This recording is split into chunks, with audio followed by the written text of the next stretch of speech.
Passenger cruising on the Great Lakes is making a comeback. Over the past decade, thousands of visitors, mostly Americans, have been taking in the sights and sounds of the 5 lakes and their port cities. As I found out, one small community is making a pretty big impression on visitors.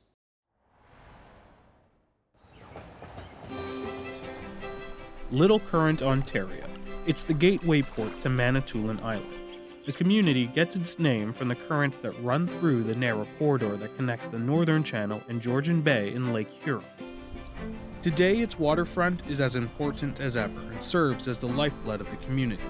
During the summer months, the island of about 13,000 is a hotbed for visitors. This is our kitchen. We call it 10 weeks of craziness.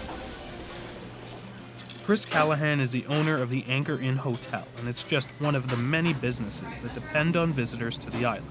If you didn't have the boaters here, it would be a slow tourism industry. We do rely on the boat industry. And more recently, businesses have seen the return of an old visitor to these waters: cruise ships.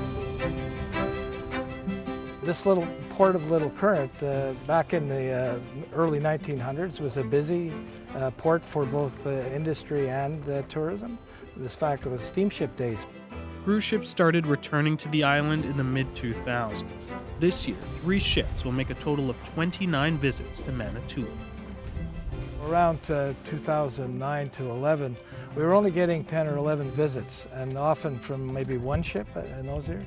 So we have seen an increase, but it's been gradual. The history of cruising on the Great Lakes is long, filled with both highs and lows. The industry reached its height during the first half of the 20th century, and it was exactly what you would expect.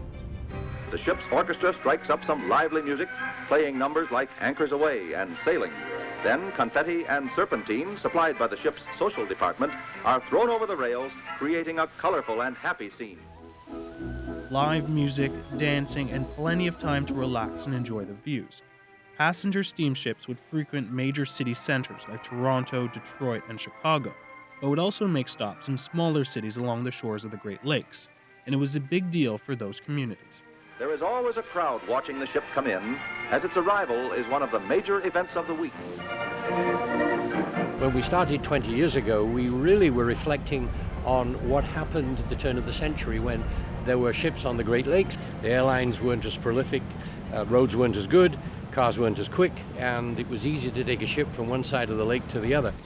Some of the cruise ships will anchor in the harbor just to the right of that red spar buoy there. Stephen Burnett is the executive director of the Great Lakes Cruising Coalition. The organization is comprised of both American and Canadian port cities and towns. Its goal is to increase passenger cruising on the Great Lakes. Generally, the Great Lakes is the last uncruised region of the world. Burnett's job is to sell ship owners and operators on the idea of cruising the 5 Great Lakes. The convincing job was really education, and we had to convince the cruise ship owners as well as the ports. So we realized we went into a sales situation. We were into teaching geography, teaching potential, teaching a little bit of economic development. A typical cruise lasts about 10 days and visits several ports on both the American and Canadian side. And they're not cheap, starting around $4,000 US and getting up to $10,000. One of the more popular routes would see passengers start in Chicago. The ship would travel up Lake Michigan over to Lake Superior, through the North Channel to Little Current and Manitoulin Island, and then south through Lake Huron and up Lake Erie with a stop in Niagara Falls, and then finishing in Lake Ontario in the ports of Toronto. It's your retired traveler. It's people that generally have the time and the interest in traveling, often in their own backyards.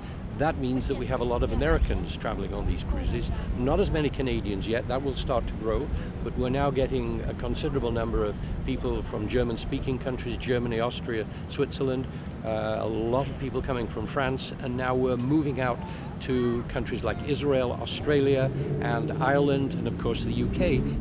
We have not explored much of this part of the country recently. I grew up in southern Ohio. Suresh grew up in India, and we have been to Detroit years ago, Cleveland years ago, Chicago a number of times, but we have not explored the lake area, and this is a wonderful way to do it. I was looking for a combination vacation that had a relaxation component as well as an interest component. And like a lot of people on the East Coast, I've been to many other countries. I haven't explored as much of the United States as I'd have liked to. The Great Lakes cruising season lasts about 150 days, from May to October.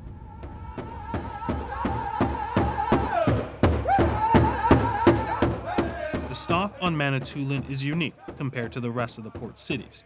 Passengers are immersed in Indigenous culture. Manitoulin is home to 6 First Nations, accounting for 40% of the entire population on the island.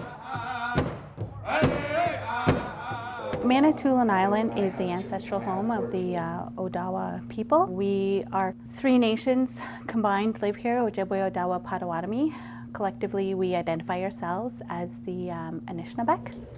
So the dancers are aware of the break attendance. Wikwemikon Tourism specializes in authentic Indigenous culture tourism for all visitors to the island.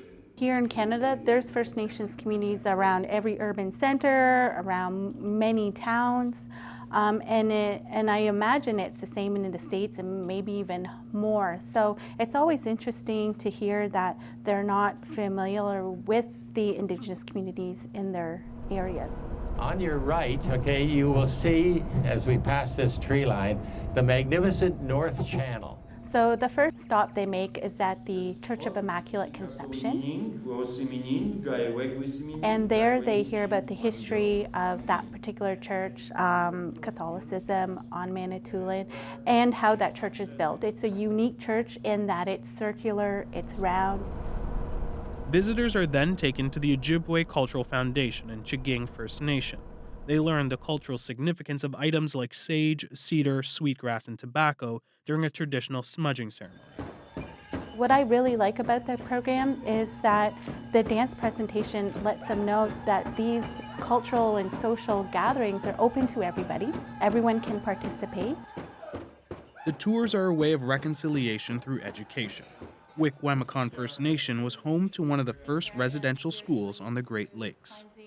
They're very abbreviated learning and teaching sessions. So they get a little taste or an idea to give them a better appreciation of Indigenous culture and Indigenous knowledge. And hopefully that will kind of spark an interest and also spark conversations when they return home of what they learned.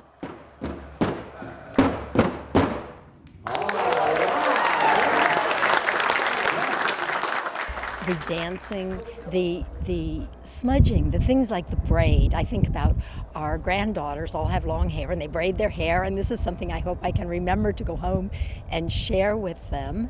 And the circle, the young woman Becky who did the hoop dance with her explanation with the circle. These are just wonderful cultural things that we don't learn about normally unless we actually are here. I wish more Americans would know about this particular trip and come to the Great Lakes, because all these little towns and islands have so much to offer.